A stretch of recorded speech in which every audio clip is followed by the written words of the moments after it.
ओम शांति। आज 2 अप्रैल 2025 के साकार बाप दादा के मधुर महावाक्य।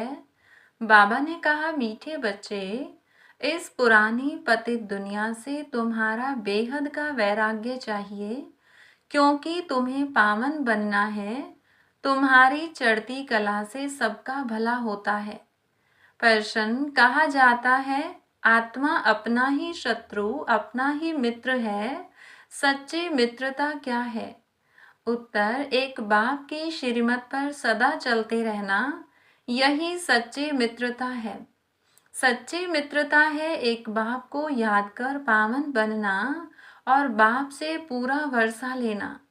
यह मित्रता करने की युक्ति बाप ही बतलाते हैं। संगम युग पर ही आत्मा अपना मित्र बनती है। गीत, तूने रात गवाई सोए के, दिवस गवाया खाए। ओम शांति। यूं तो यह गीत है भक्ति मार्ग के। सारी दुनिया में जो गीत गाते हैं, वह शास्त्र पढ़ते हैं, तीर्थों पर जाते हैं, वह सब है भक्ति मार्ग। ज्ञान मार्ग किसको कहा जाता है, भक्ति मार्ग किसको कहा जाता है, यह तुम बच्चे ही समझते हो।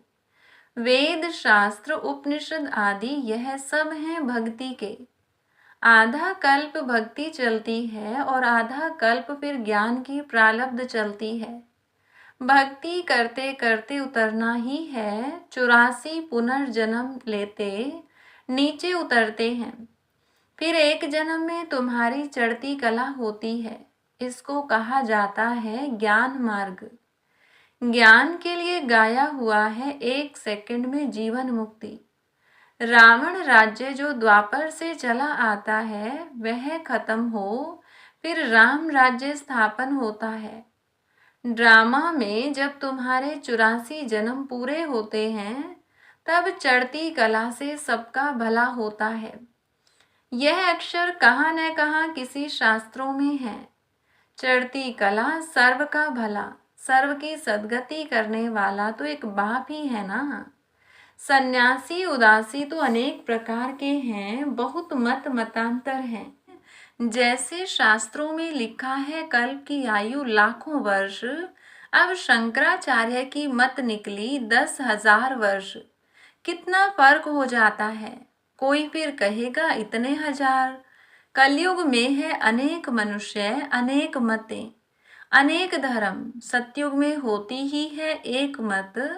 यह बाप बैठ तुम बच्चों को सृष्टि के आदि मध्य अंत का नॉलेज सुनाते हैं। इस सुनाने में भी कितना समय लगता है, सुनाते ही रहते हैं। ऐसे नहीं कह सकते पहले क्यों नहीं यह सब सुनाया। स्कूल में पढ़ाई नंबरवार होती है। छोटे बच्चों को ऑर्गन्स छोटे होते हैं तो उनको थोड़ा सिखलाते हैं।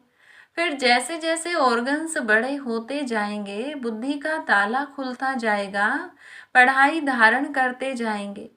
छोटे बच्चों की बुद्धि में कुछ धारणा हो न सके, बड़ा होता है तो फिर बैरिस्टर जज आदि बनते हैं। इसमें भी ऐसे है।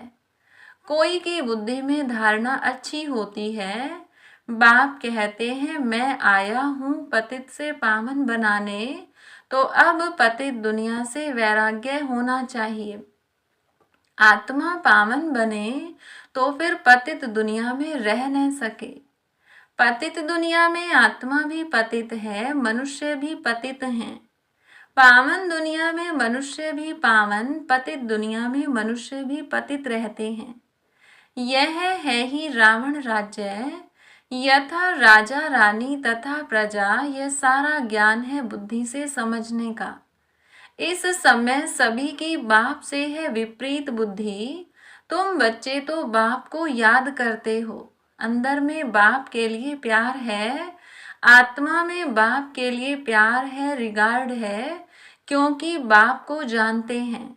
यहाँ तुम सम्मुख हो, शिव बाबा से सुन रहे हो। वह मनुष्य सृष्टि का बीज रूप ज्ञान का सागर, प्रेम का सागर, आनंद का सागर है।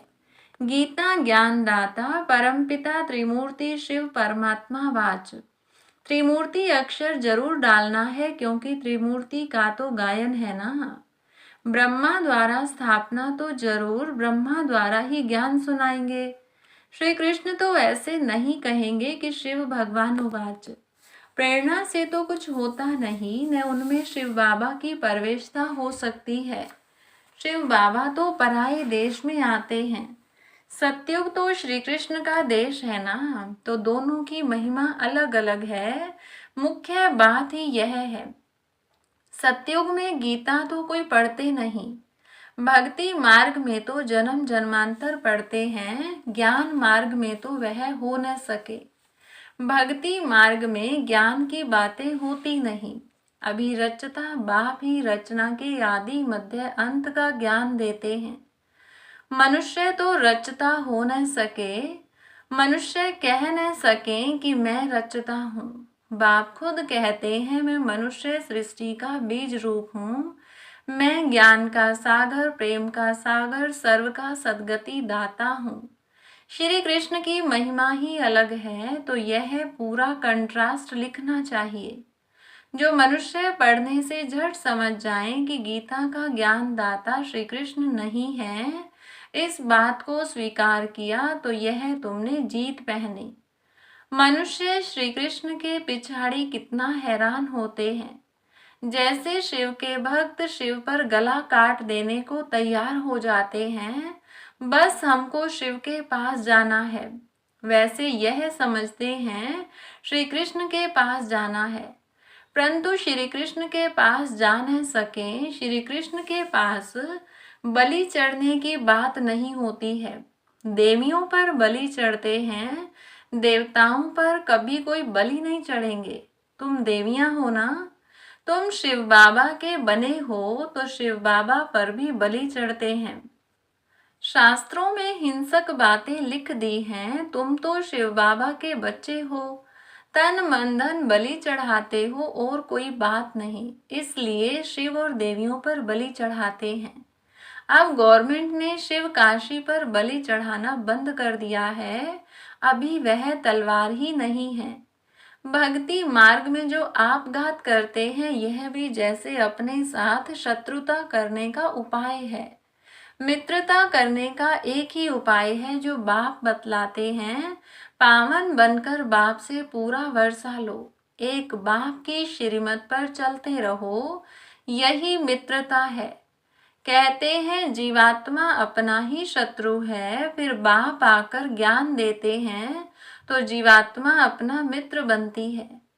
आत्मा पवित्र बन बाप से वर्षा लेती है। संगम युग पर हर एक आत्मा को बाप आकर मित्र बनाते हैं। आत्मा अपना मित्र बनती है, श्रीमत मिलती है तो समझती है हम बाप की मत पर ही चलेंगे।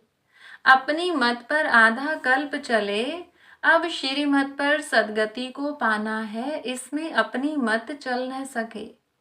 बाप तो सिर्फ मत देते हैं, तुम देवता बनने आए हो ना। यहाँ अच्छे कर्म करेंगे तो दूसरे जन्म में भी अच्छा फल मिलेगा अमर लोक में। यह तो है ही मृत्यु लोक, यह राज भी तुम बच्चे ही जानते हो। सो भी नंबरवार कोई की बुद्धि में अच्छी रीति धारणा होती है, कोई धारणा नहीं कर सकते, तो इसमें टीचर क्या कर सकते हैं। टीचर से कृपा व आशीर्वाद मांगेंगे क्या। टीचर तो पढ़ा कर अपने घर चले जाते हैं। स्कूल में पहले पहले खुदा की बंदगी आकर करते हैं, हे खुदा हमको पास कराना, तो फिर हम भोग लगाएंगे। टीचर को कभी नहीं कहेंगे कि आशीर्वाद करो। इस समय परमात्मा हमारा बाप भी है तो टीचर भी है। बाप की आशीर्वाद तो अंडरस्टूड है ही। बाप बच्चे को चाहते हैं, बच्चा आए तो उसको धन दो, तो यह आशीर्वाद हुई ना। यह एक कायदा है, बच्चे को बाप से वर्षा मिलता है। अब तो तमो प्रधान ही होते जाते हैं, जैसा बाप वैसे बच्चे, दिन प्रतिदिन हर चीज तमो प्रधान होती जाती है। तत्व भी तमो प्रधान ही होते जाते हैं, यह है ही दुख धाम। 40,000 वर्ष अभी और आयु हो तो क्या हाल हो जाएगा। मनुष्यों की बुद्धि बिल्कुल ही तमो प्रधान हो गई है। अभी तुम बच्चों की बुद्धि में बाप के साथ योग रखने से रोशनी आ गई है। बाप कहते हैं जितना याद में रहेंगे उतना लाइट बढ़ती जाएगी।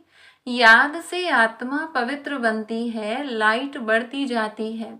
याद ही नहीं करेंगे तो लाइट मिलेगी नहीं। याद से लाइट वृद्धि को पाएगी। याद नहीं किया और कोई विकर्म कर लिया तो लाइट कम हो जाएगी। तुम पुरुषार्थ करते हो सतो प्रधान बनने का, यह बड़ी समझने की बातें हैं। याद से ही तुम्हारी आत्मा पवित्र होती जाएगी। तुम लिख भी सकते हो, यह रचयिता और रचना का ज्ञान श्री कृष्ण दे नहीं सकते। वह तो है प्रारब्ध। यह भी लिख देना चाहिए कि 84वें अंतिम जन्म में कृष्ण की आत्मा फिर से ज्ञान ले रही है, फिर फर्स्ट नंबर में जाते हैं। बाप ने यह भी समझाया है सतयुग में 9 लाख ही होंगे, फिर उनसे वृद्धि भी होगी ना। दास दासियां भी बहुत ही होंगे ना, जो पूरे 84 जन्म लेते हैं। 84 जन्म ही गिने जाते हैं। जो अच्छी रीति इम्तिहान पास करेंगे वह पहले पहले आएंगे। जितना देरी से जाएंगे तो मकान पुराना तो कहेंगे ना। नया मकान बनता है, फिर दिन प्रतिदिन आयु कम होती जाएगी। वहां तो सोने के महल बनते हैं, वह तो पुराने हो न सके। सोना तो सदैव चमकता ही होगा, फिर भी साफ जरूर करना पड़े। जेवर भी भल पक्के सोने के बनाओ तो भी आखिरी चमक तो कम होती है, फिर उनको पॉलिश चाहिए। तुम बच्चों को सदैव यह खुशी रहनी चाहिए कि हम नई दुनिया में जाते हैं। इस नरक में यह अंतिम जन्म है। इन आंखों से जो कुछ देखते हैं जानते हैं यह पुरानी दुनिया, पुराना शरीर है। अभी हमको सतयुग नई दुनिया में नया शरीर लेना है। 5 तत्व भी नए होते हैं। ऐसे विचार सागर मंथन चलना चाहिए। यह पढ़ाई है ना, अंत तक तुम्हारी यह पढ़ाई चलेगी। पढ़ाई बंद हुई तो विनाश हो जाएगा। तो अपने को स्टूडेंट समझ इस खुशी में रहना चाहिए ना। भगवान हमको पढ़ाते हैं, यह खुशी कोई कम थोड़ी है। परंतु साथ साथ माया भी उल्टा काम करा लेती है। 5-6 वर्ष पवित्र रहते फिर माया गिरा देती है। एक बार गिरे तो फिर वह अवस्था हो न सके। हम गिरे हैं तो वह घृणा आती है। अभी तुम बच्चों को सारी स्मृति रखनी है। इस जन्म में जो पाप किए हैं हर एक आत्मा को अपने जीवन का तो पता है ना। कोई मंद बुद्धि, कोई विशाल बुद्धि होते हैं। छोटेपन की हिस्ट्री याद तो रहती है ना। यह बाबा भी छोटेपन की हिस्ट्री सुनाते हैं ना।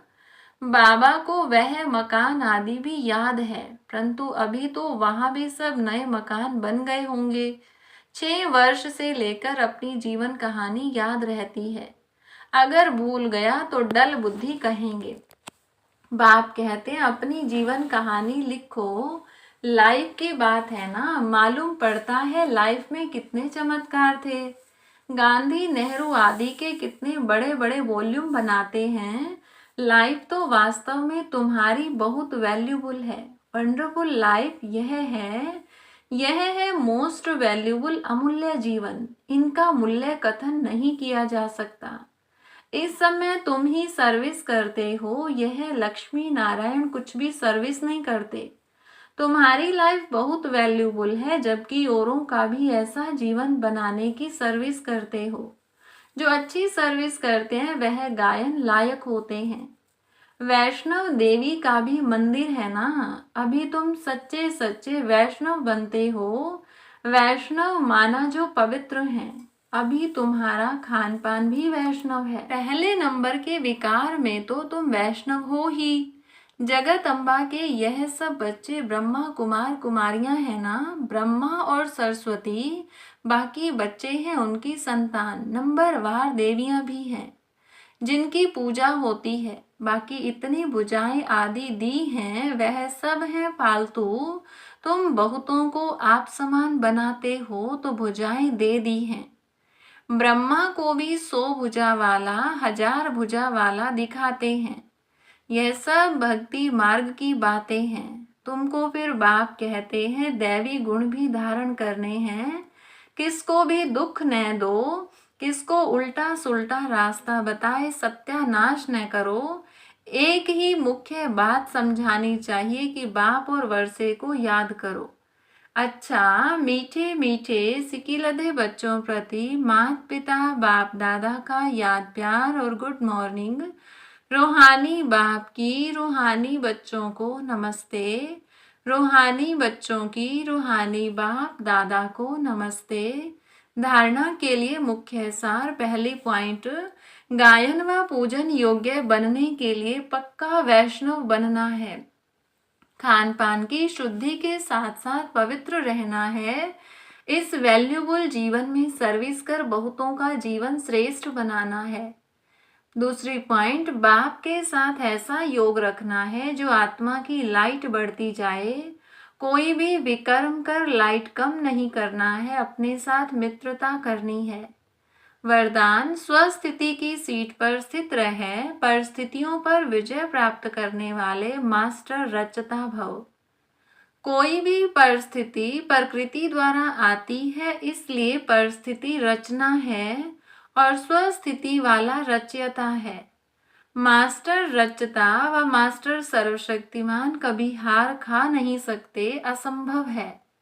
अगर कोई अपनी सीट छोड़ते हैं तो हार होती है। सीट छोड़ना अर्थात शक्तिहीन बनना।